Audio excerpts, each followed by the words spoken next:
Welcome, everyone, and thank you for joining us. This is actually the first Service Department News webinar of 2026, and boy, do we have a special episode for you. We have our CEO spotlight, and we are effectively inverting our traditional panel discussion, and we are going to be allowing our two CEOs to interview each other, more to come. So my name's Eloise Hanson. I'm the editor of Service Department News, and we are an online trade publication. We cover the global service department, apart hotel, extended stay hotel, and service residence sector worldwide.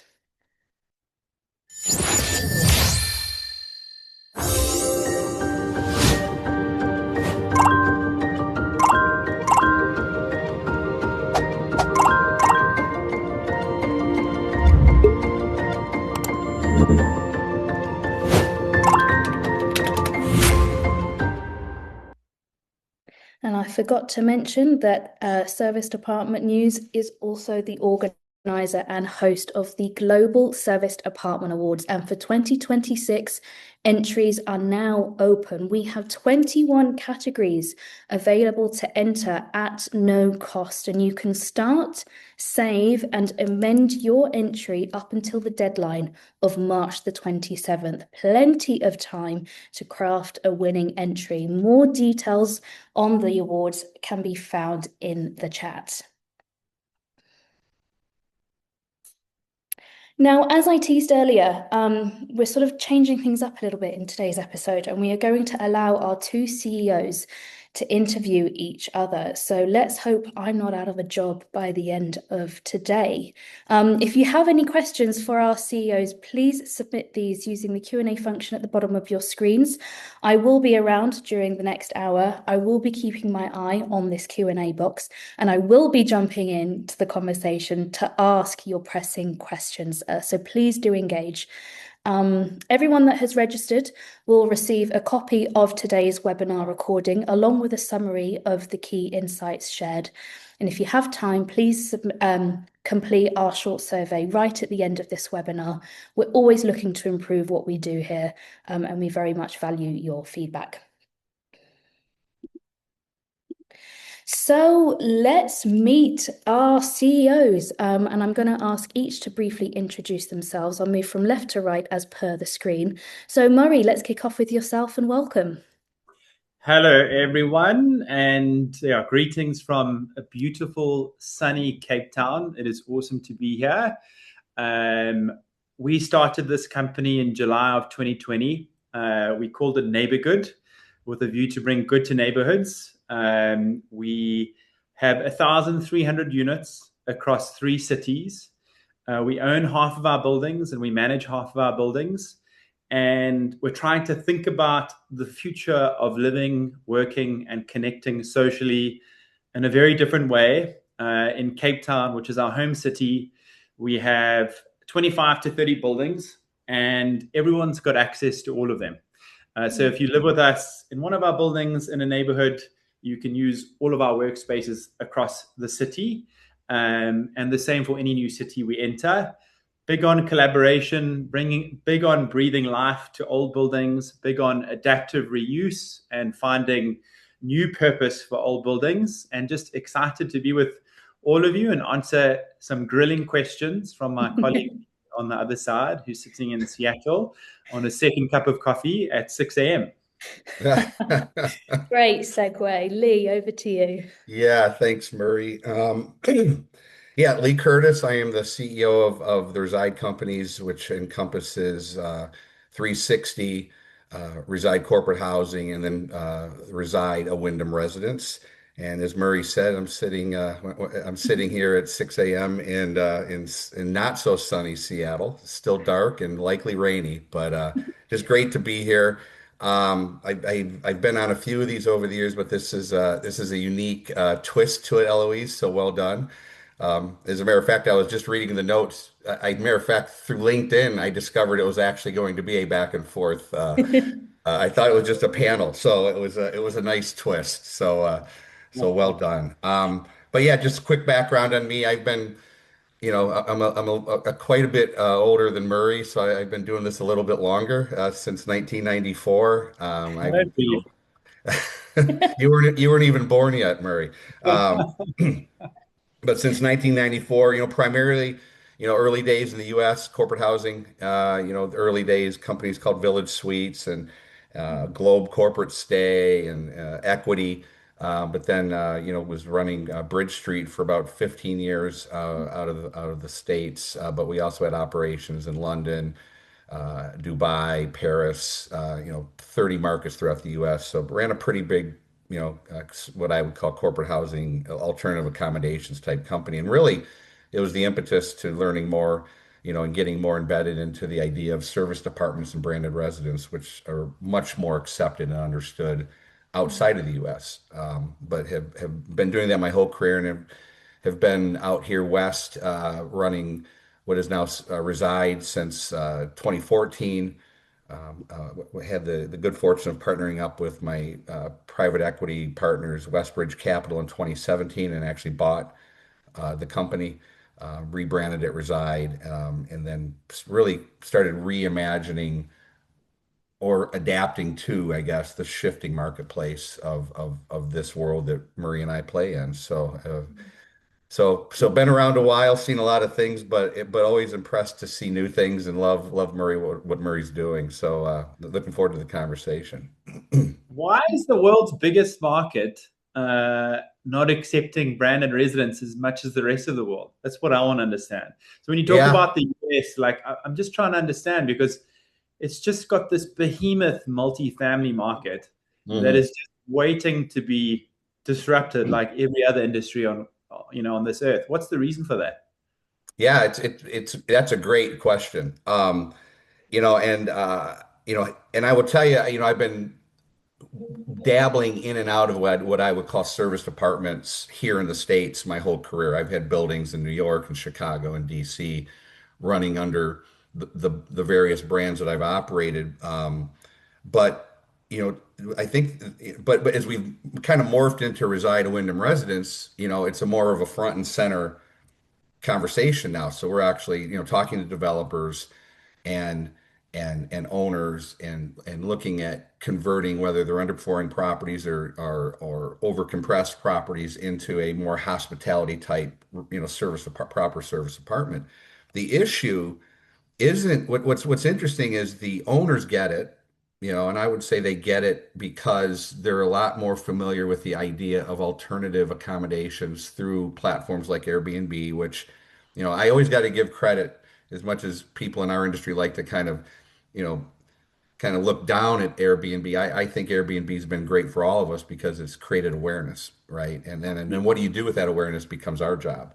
But so the owners like it, the economics work, they pencil out, the underwriting always looks good. The main roadblock to the growth and scaling of this industry are the banks.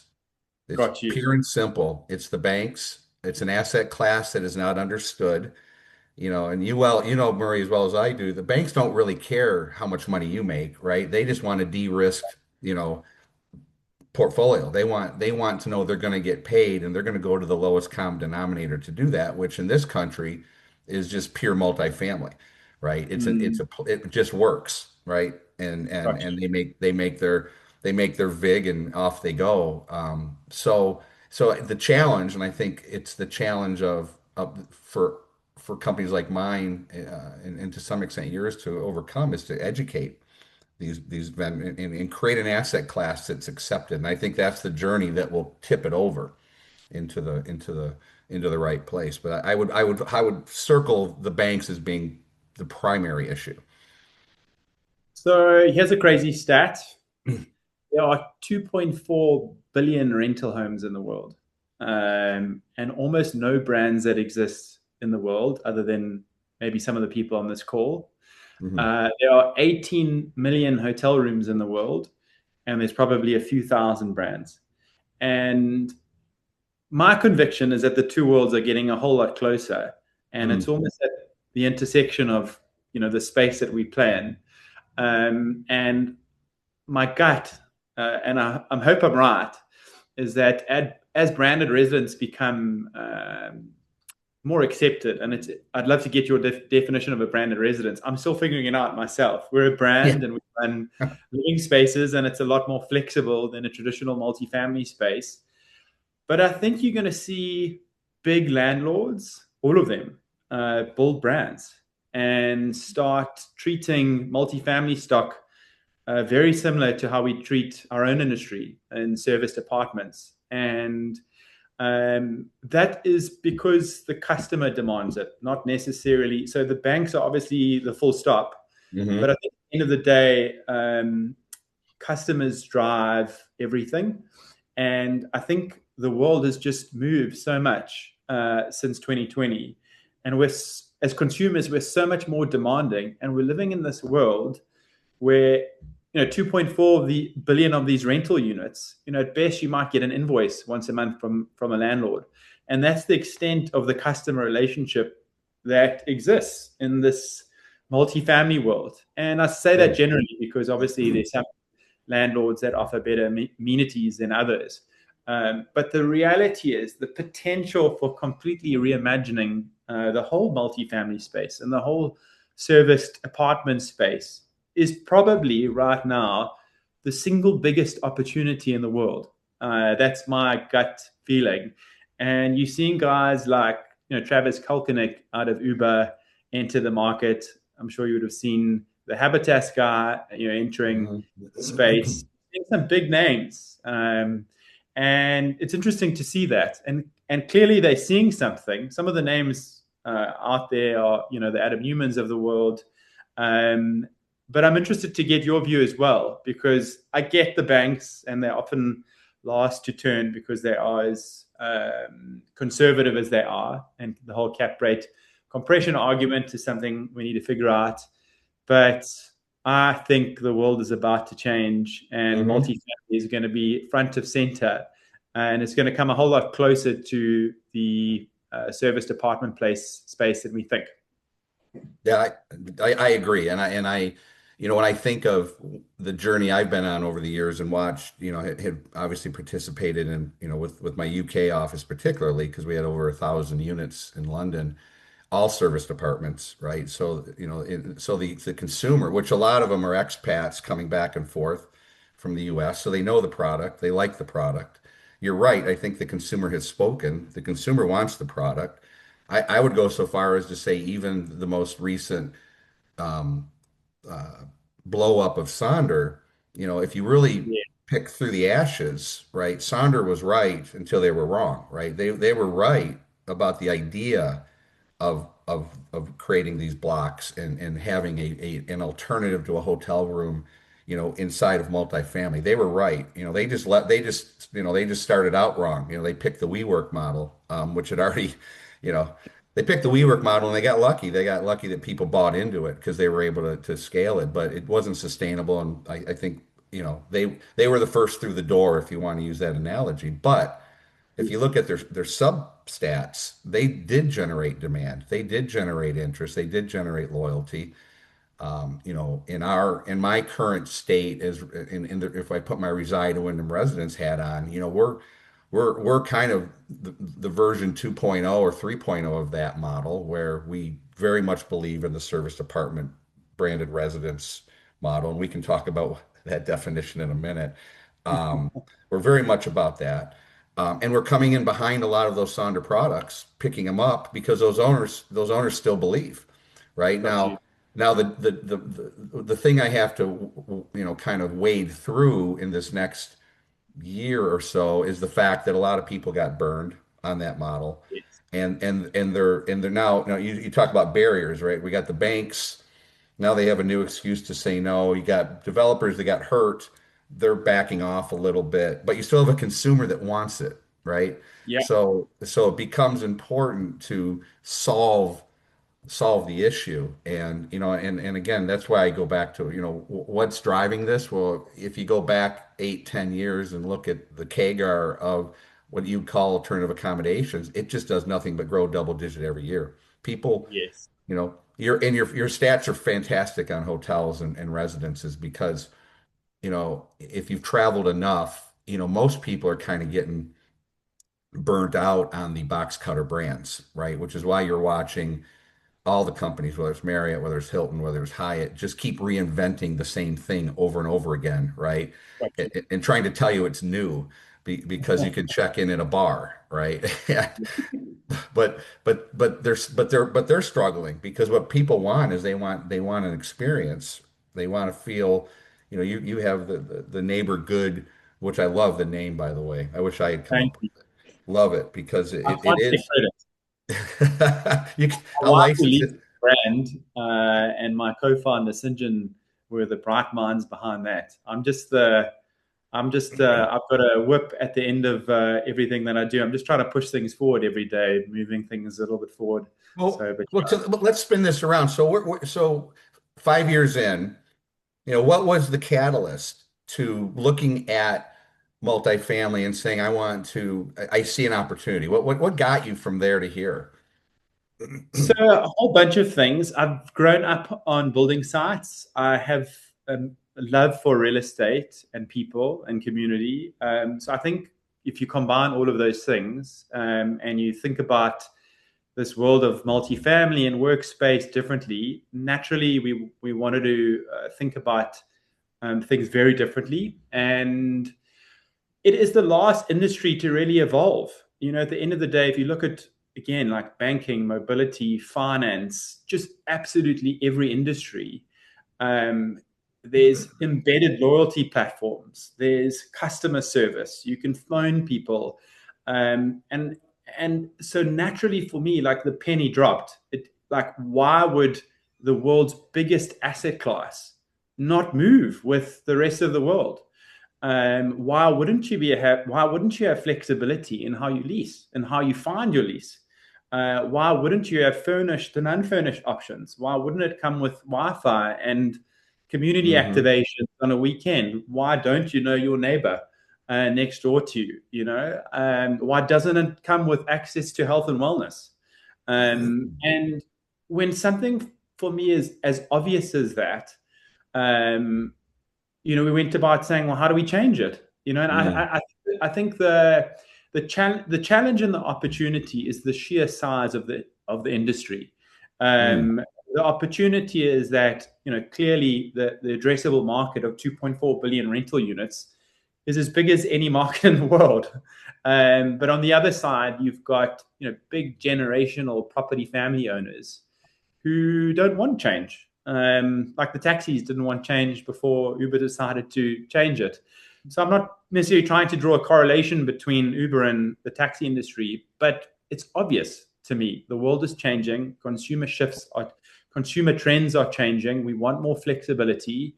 And so the opportunity to reinvent living and working and connecting with other people across the cities that we live in is the most real and obvious opportunity I've ever seen in my 20 years of running businesses. And I've had lots of success and lots of failure in that time. But this for us is definitely the biggest opportunity we've seen. And, there's lots of ways to tackle it. I know that we were talking before the interview started about your approach and about how you're using tech, your platform to onboard new inventory. But there's different ways. I think we mm, are tackling it in a way that's wrapping up product across the cities we enter. And I love the idea of offering our tenants, our members, our consumers access to so much more than just an apartment. Again, if you stay with us, having access to health and wellness down the road, having access to discounted coffees and 5 or 6 community events that happen every week. We are quite uh, lonely, unsociable people unless we are given a platform to connect with others.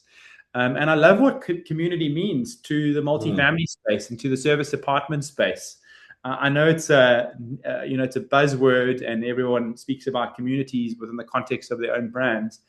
But it's real. We want to socially Mhm. interact with other human beings. We want to have conversations together. We want to speak about things that mean more to us than just running a profitable business. And I think, COVID gave us an opportunity to rethink what is important in the world. health and wellness, sustainability, longevity, purpose, all of these things. And I think all of those things are relevant to the service department industry. So it's been a 5 to 6 year journey of blood, sweat, and tears every step of the way, a million learnings, just constant correction all day, every day. The sexy side of the business is the consumer stuff and the community stuff. But what's most important, or as important, is the unsexy stuff. It's the Mm. operations, the fixing of the toilets. It's the making sure the guest check-in process happens on time, making sure reservations are getting quotes out within, a reasonable time, making sure making sure the ops works every day. And I guess I spend my time throttling between all of those things all day, every day, zooming up at a bird's eye view and then coming straight down to the mud as fast as required to deal with everything across all departments. But yeah, I'm super excited about its future and about Neighbourgood's role in it. But actually, most importantly, about being collaborative, because I don't think this is, one partner wins all game, or one company. The industry is just a behemoth. And the more we can knowledge share, the more we can collaborate, the more we can share our wins along the way, the better everyone's going to do. And so we have built a culture of just being really open and transparent around how we operate, how can we help others do the same thing, Mm. and lift everyone up at the same time. I think again, like, business is historically quite a cutthroat place to be in, and I hope that in the generation we now live in, we have a response. We recognize the responsibility to lift others up at the same time, because everyone wins in that process. So yeah, sorry for the long answer, but that's sort of No, my headspace is that. no, that's a great answer. And it opens up so many angles of conversation. I think, to your point, to use the old analogy, all boats rise, right? And I Indeed. think, this industry, the industry I've been a part of for 34 years has always remarkably been collaborative and open and sharing. Now, I will say it's a little more cutthroat in London, Eloise. No, no offense meant, but yeah, it's a little bit. The Brits take it to a little different angle, but most of the Too time, late. oh yeah, yeah, I'm yeah. keeping quiet. I'm They just they gonna, can't, gonna be quiet here. yeah, they can't help themselves. They once ruled the world, so Lee, but can I ask something? yeah. Uh, Having seen Sonder's model and WeWork's model, and let's say you were starting out again, and it's 2026, which it is, and you're about to build the next service apartment brand, how would you set it up differently?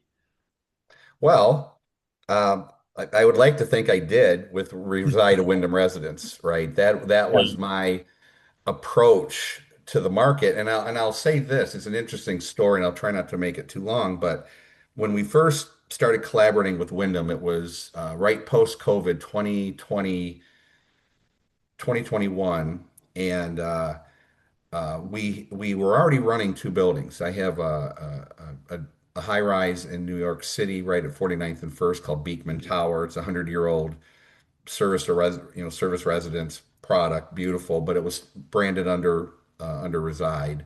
And then I had another product in Rochester, Minnesota. So it's two standalone buildings, very beautiful, just operating on the OTAs and through our branding. And then we started a collaboration with Wyndham about moving more toward them in terms of some sort of collaboration, and it ultimately turned into the trademark group, which within Wyndham they have multiple brands, but there's a subsection called trademark, which is where they put all their boutiques. Awesome. And frankly, these were boutiques. So we moved into that.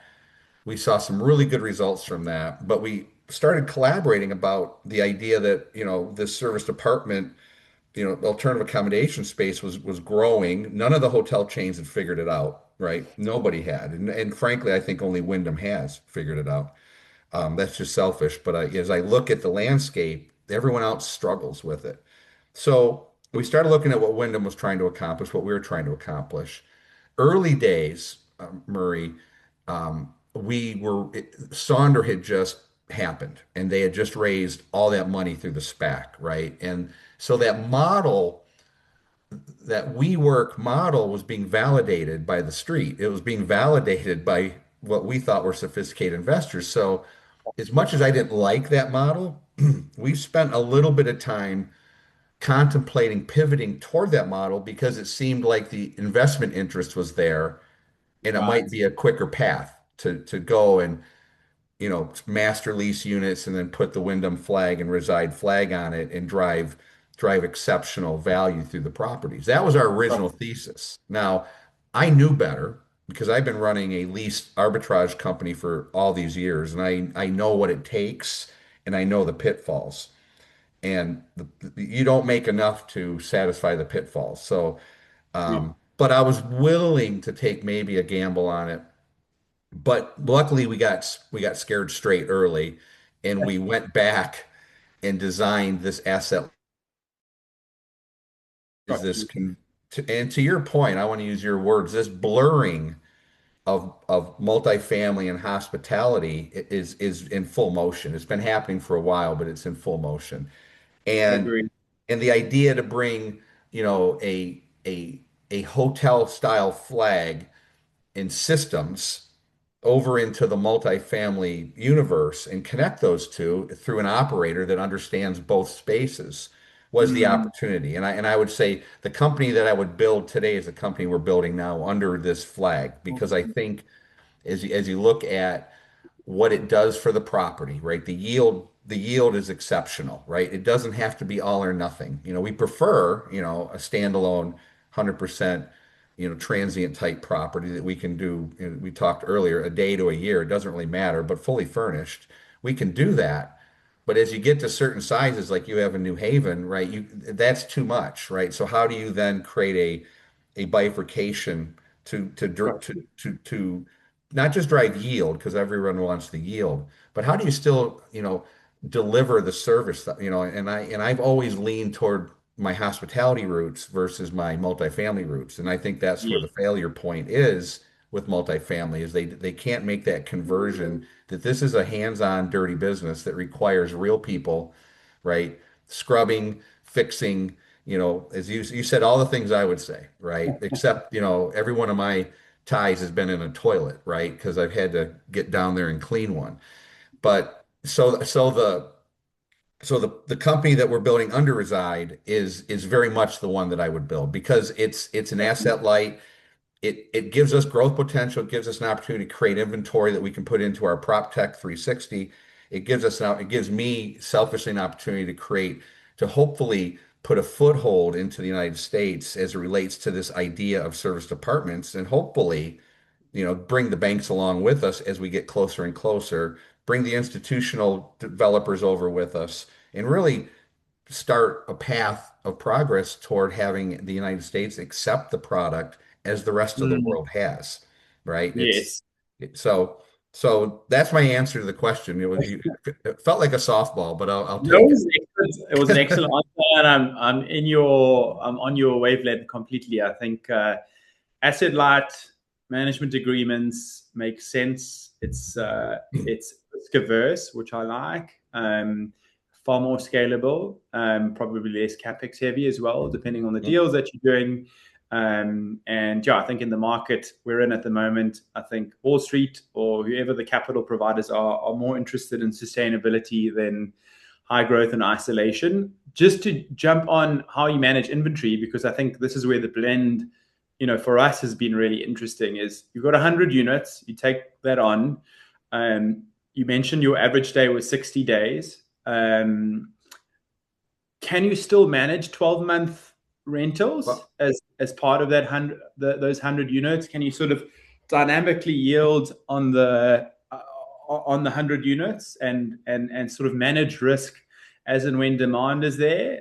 On a like for like basis, you see a 60-day lease producing, $3,500 to $4,000 a month relative to a 12-month at 2,000. I mean, how do you dynamically manage 100 yeah. units on a platform in a market that you know and understand?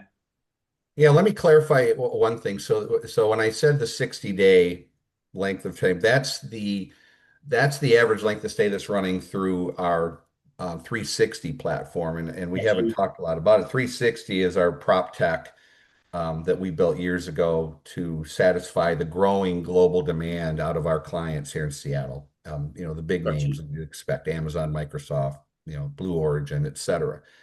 And I had recognized from just my time in the business um, that there was a lot of inventory sitting in the world that I call shadow inventory.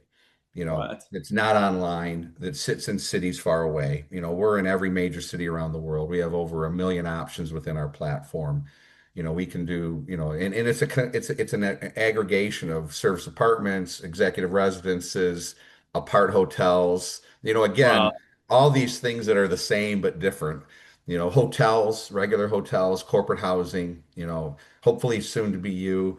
Uh, uh, you know, but we create an umbrella of consistency as from how 360 manages these B2B type transactions. And that it's not B2C. We've never really tried to attack the B2C market. We've DC really model. Got focused on the Fortune 500 in developing a tool that satisfies all those unsexy things, to use your word, like compliance and duty of care and vetting. We run a pretty rigorous approach to being able to get into 360 because, frankly, if we're taking an executive from one of those big companies and putting them into Bangladesh into an apartment, every step of the way has to be compliant, right? There's Yes. no, which is why Airbnb struggles with business, right? They can't quite Yes. make that leap. So we saw that's right. We saw that gap and build a tool that's very narrowly focused on, the unsexy side of the business, but still offering the sexy side of the business, which is great products and fun places, et cetera. So the 60 days sits there. Now, back to your question on the properties, like the properties. So as part of the Wyndham package, we get access to yield tools like RevIQ that are AI-driven yield tools that create yield opportunities on pricing by the day, very, through the AI kind of mindset, right? If I can use that Got you. term.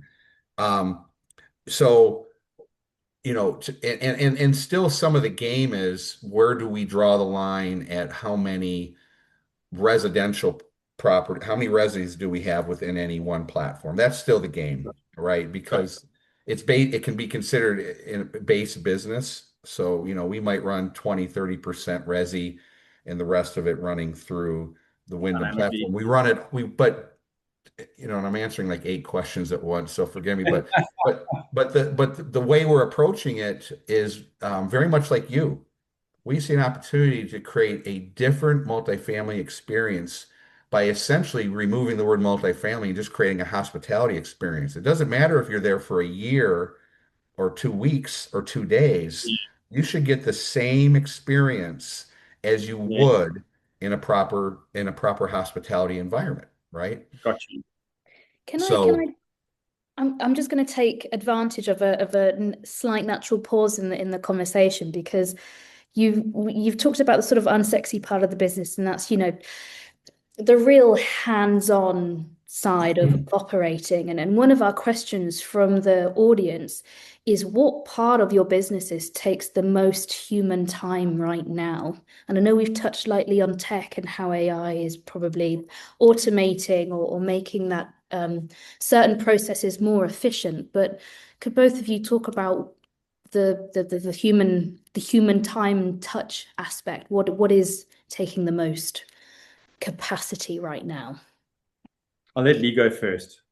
Go well, ahead. well, it's interesting, right?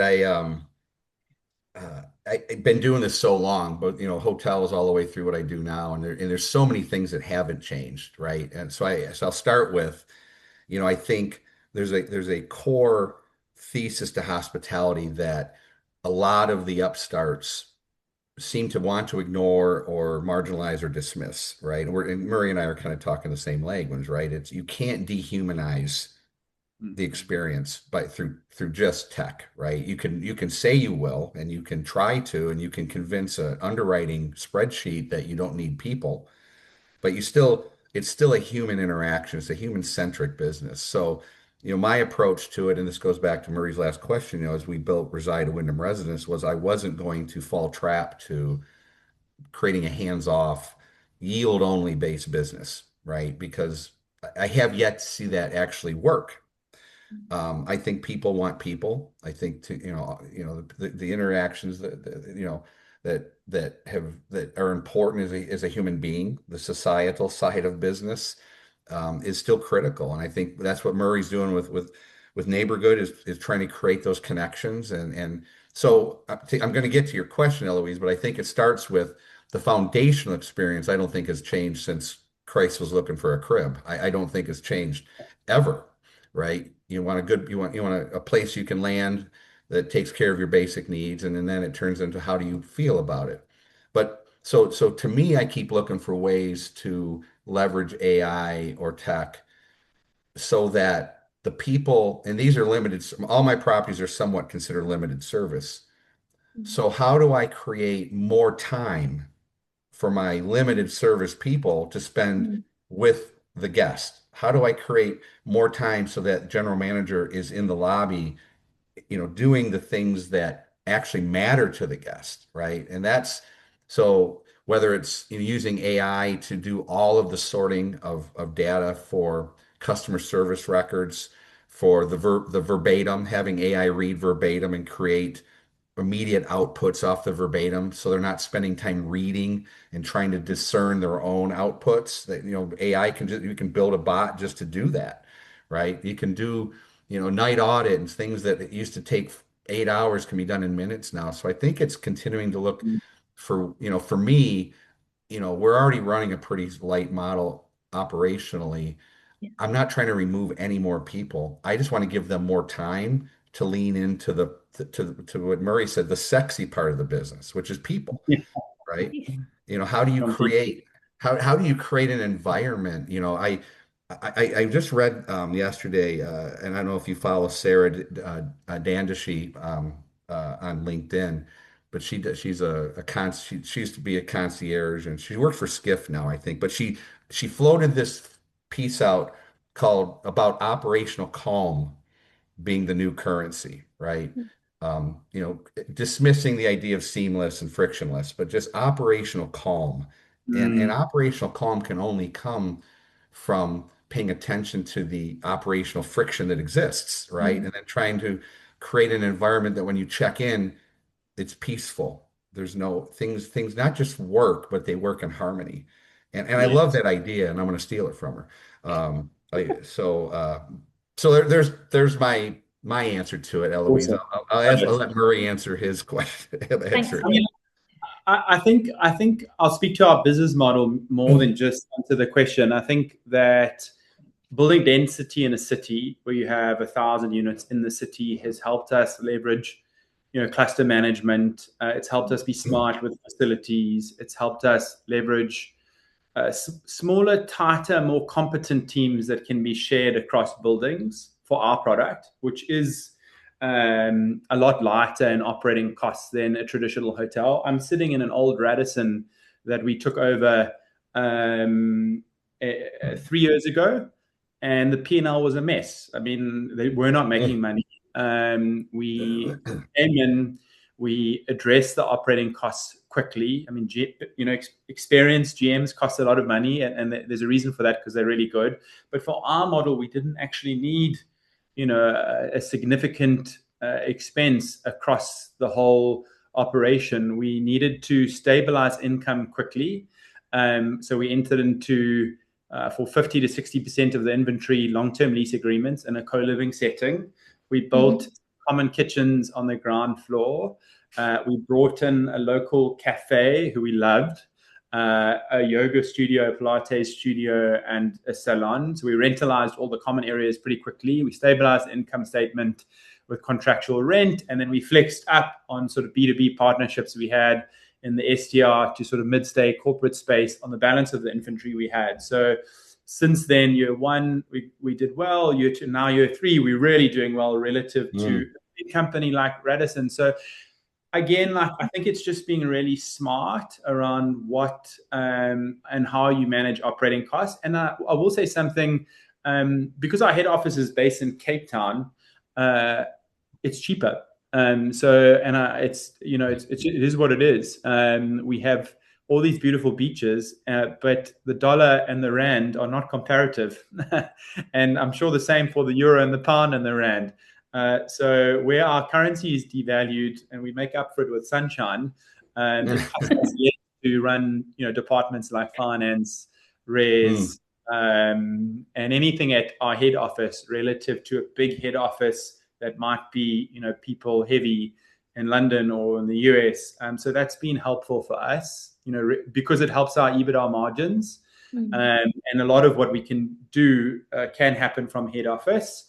But I'll say it, and I'm never going to be able to compete with Lee in Seattle because he knows the color of the eyeballs of his clients.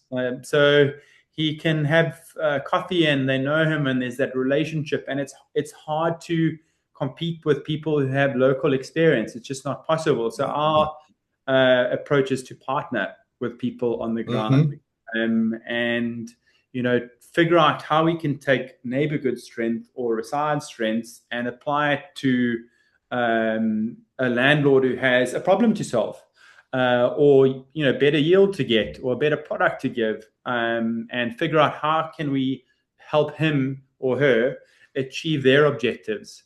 By taking brand and service departments and great customer experience and hybrid accommodation and interesting, cool methodologies that we've all developed running in this space, and help elevate, what is very traditional multifamily industry. So yeah, lots of lessons learned over the last 5 or 6 years, and I'm sure, as Lee says, we'll continue to learn them for the next 20 or 30. But yeah, I hope that answered a little bit of your question. Can I stay with you for a moment, Murray, because we've had another question from the audience that I'll ping back across to Lee in a moment, but it's all about growth strategies and investment priorities. Now, US has been named as the sort of region in terms of where your growth strategies and investments are. But and the question ends with, what practical advice would you share on strategic partnerships? And I think, Murray, you were just talking about the value of strategic partnerships. So could you come in on this point, please?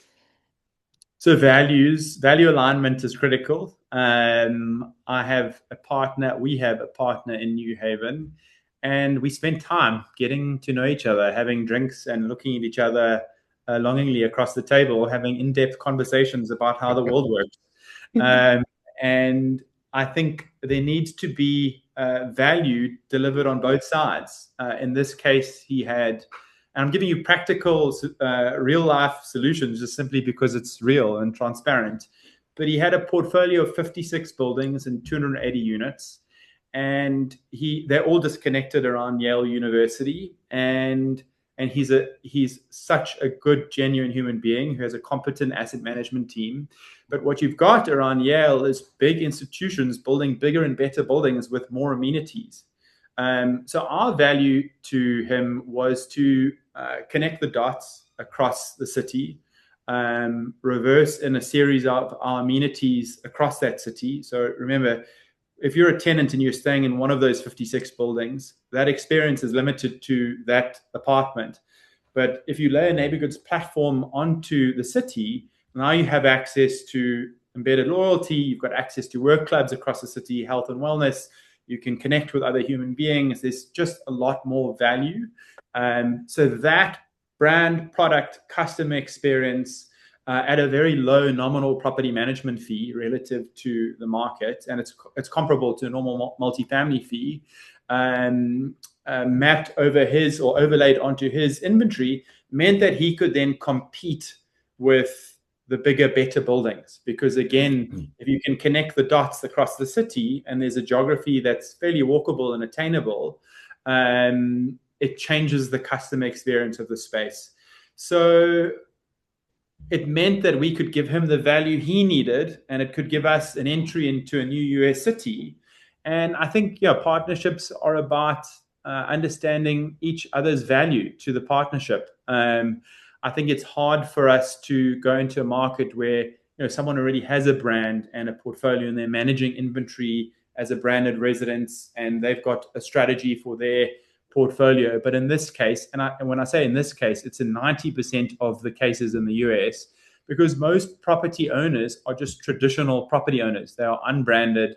And again, the customer experience extends to an invoice once a month at best. In fact, we argued with this property owner, and it was more of a laugh, that he said, why do we need to send an invoice once a month when you've got a lease agreement?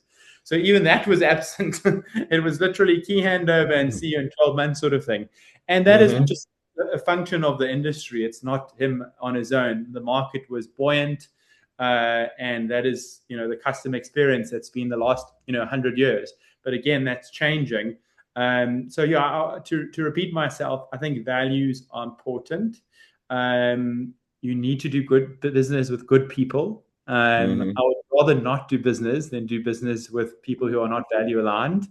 I'm not interested in fighting for 5 or 6 years down the line with people who are not value aligned. And yeah, I mean, it's just been important for us. And the value needs to come from both parties. So yeah, lots of hard work in getting these partnerships set up. But if you're smart and you can focus on geographies where you can build density and you can simplify everyone's roles and responsibilities, and you can understand value that's been created by both parties, it's a win-win. And for us, we're in this for the next 10 to 20 years with them, and we're starting to see the results on the ground. And as far as the customer experience is concerned, but it doesn't happen in 1 year. It happens in over Right. time. Again, every day there's a little bit of improvement that happens. So I hope again that answers it. In as far as our growth strategy is concerned. Lee, anything to add here? In fact, rereading the question, that it was, what are your key growth strategies and investment priorities in US Midwest secondary markets? So actually, it was quite specific in It was terms very of where. specific.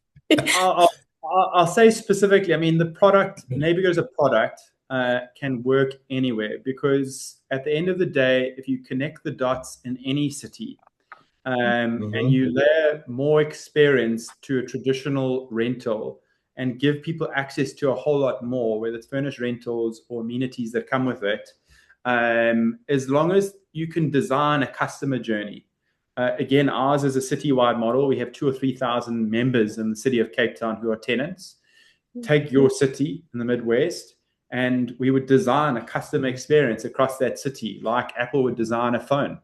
And we would, from beginning to end, from finding the client to him entering or her entering the apartment, to her moving down the road to her co-work space at 9 a.m., to her getting her first coffee with a 30% discount, to moving to gym at 4 p.m., to coming home and entering through access control, to having access to events and activations on a Saturday evening with her partner, to the whole end-to-end customer experience. So I think the US market is just substantial and exciting because it's as big as it is, but every state is different. And Neighbourgood, and I'll end with this, is not about cookie cutting a solution that exists in Cape Town for the Midwest or for London or for Melbourne, Australia. Part of the beauty of the model is making it contextually appropriate to every city. We try and not create a blueprint that is replicated to the T in every city, because every city is beautifully different, like all of us as people. So I think that's really important as well, is really building great local brand collaborations. And again, focusing on a less is more approach to landlords or partners. So finding one or two companies or two or three people in that market who have access to 500, 1,000 units, so that you can really pour your heart and soul into building an operation, which we intend to do with partners across the US. Thanks. Yeah, Go on, and I Lee. would just tagging on to that, because specifically the questions about, I think, the Midwest and growth opportunities. I think, first of all, I think in the States, I think the next decade is going to be, you're going to see an interesting demographic phenomena as these secondary cities start looking like first tier cities. I think, you're already seeing it happen in the big cities like Seattle and maybe a little bit of San Francisco, other big cities where, the big tech booms are shifting, right? The data center builds and all these other things that are happening out in the Midwest and out in the West, that are not first tier cities. So I think there's going to be a movement out back to these cities. You're seeing it already. I mean, I'm from the great state of Michigan, and I've watched Detroit go up and down, and you watch Detroit go back up, and you watch cities like Cleveland come back up, and Cincinnati. These old, original cities are starting to flourish Yeah, again, and definitely. and for a lot of reasons. To your point, the cost of living, right?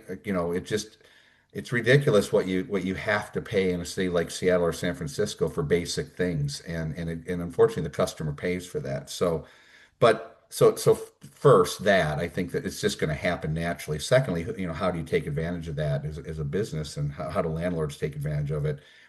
My answer is a little more narrow because, I'm not building a citywide experience. I'm building an experience in a particular asset, right? And, to hit all the notes that Murray just saying, I'm just doing it in a much more compressed area where, repurposing and revitalizing properties becomes a key component to the reemergence of an older Midwest city.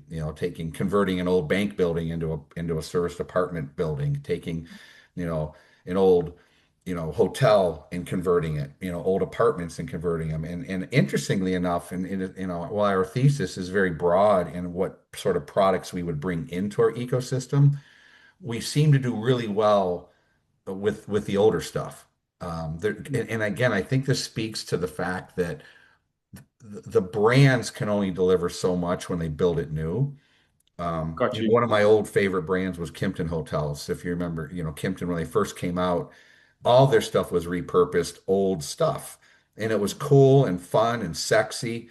You didn't know what you're going to get when you walked into the lobby, because they would repurpose an old bank and then make it cool. And there's still room for that. And I think that brings an authenticity to the actual, to the stay. Like a lot of our stuff is matter of fact, outside of Rochester, New York, all of our stuff is 50 to 100 years old. And it's not by design, it's just how it seems to be migrating that way, which then Awesome. allows you to personalize it, then allows you to create this neighborhood feeling that's very different than staying in Midtown New York. When you staying in my property on the Upper East Side, you finally, for me, once we got that property and I started staying there, I finally understood why people might live in New York because I never understood it when Mm. I was in Midtown. Like, why would you live in this noise? But you go Upper East Side and you're on the river and you go to dinner where it's all locals.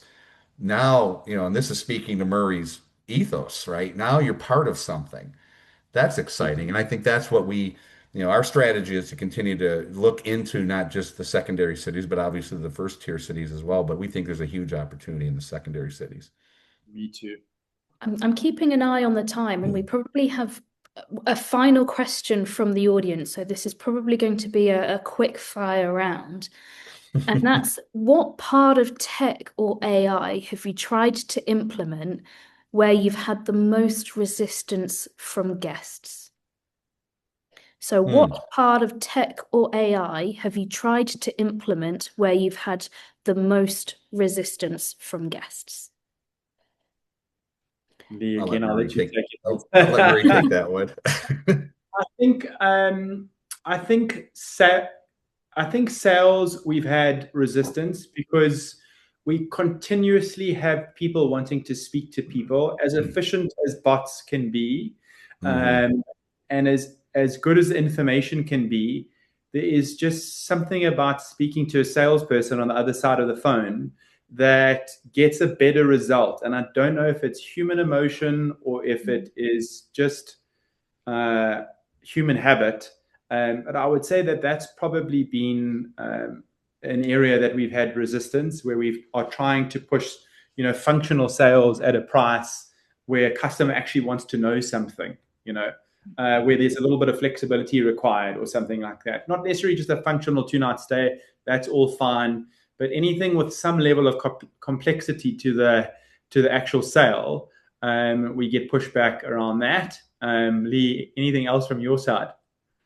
I wouldn't. I would just add to that I think anytime we've tried to, insert a bot or an AI, voice or text channel, there's pushback because it's not perfected. You're not talking to a human. You can pretend, right? but people do want to hit zero and talk to a human. I mean, it's, it's the first thing I do when I call in somewhere is just keep hitting zero. I'm talking to a person, right? I refuse, I'm the older one on the call, but I mean, I think it doesn't matter. I think people still want to talk to people. So I think anywhere where you're putting AI at the front of the customer service experience, you got to be very careful. You got to be very Yeah. careful. There's so many other ways to use AI to free up the time to create the human interaction. I wouldn't give up on it.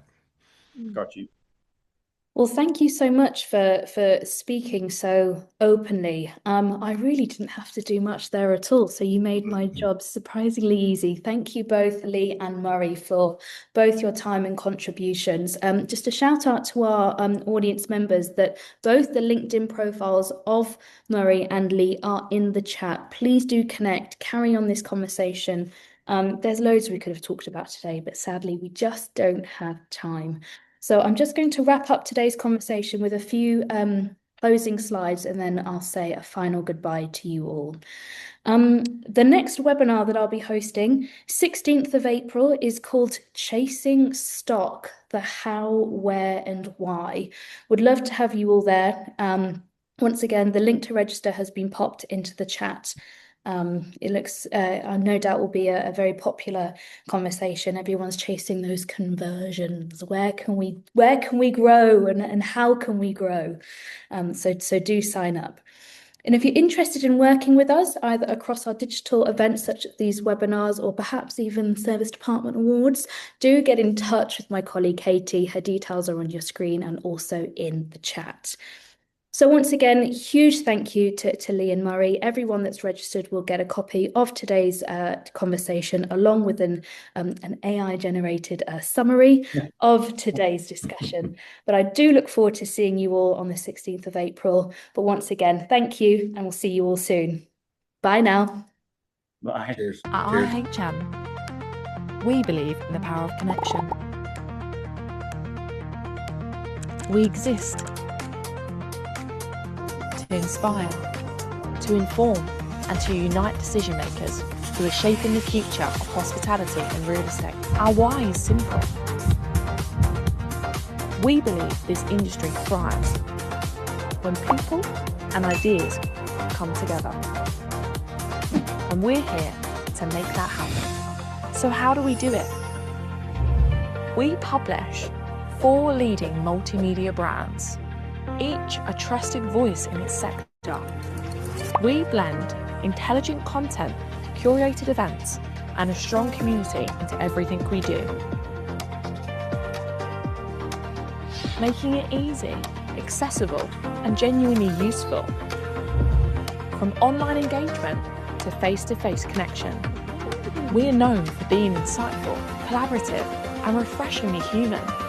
We host world-class events, panel discussions, podcasts, award ceremonies, and webinars designed to spark ideas, drive conversation, and create impact. With over 62,000 monthly web visitors, 55,000 email subscribers, and 69,000 social media connections.